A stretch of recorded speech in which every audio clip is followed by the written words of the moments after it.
Hello! Alright, ngayong araw na to, ituturo ko sa inyo or i-demonstrate ko kung paano tayo mag-join sa ating mga classroom ng ating mga teachers dahil meron na tayong G Suite account.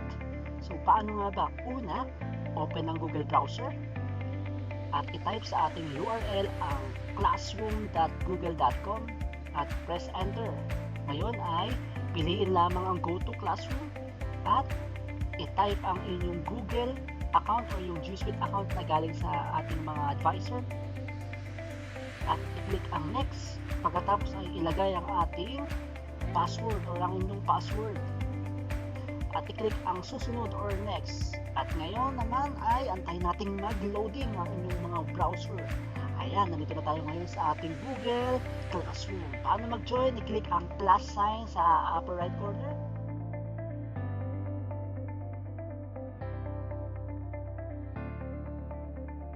At i-enter ang class code na galing sa inyong mga teacher.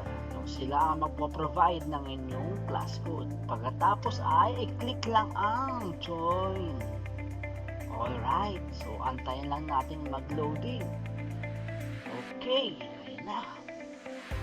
Pagkatapos ito ay makikita nyo na kayo ay nakapag-join na ngayon sa inyong teacher's classroom. Okay, so pwede na kayang bumati. So, hello Teacher Anthony. And then click post. Alright, so tingnan nyo mabuti.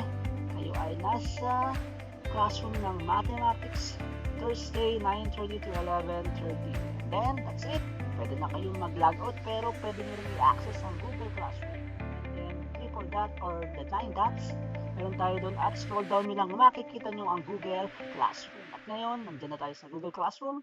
Tingnan nyo na kung anong subject kayo dapat mag-o-open. Alright, so maraming salamat. Ayan po ang ating demonstration ng how to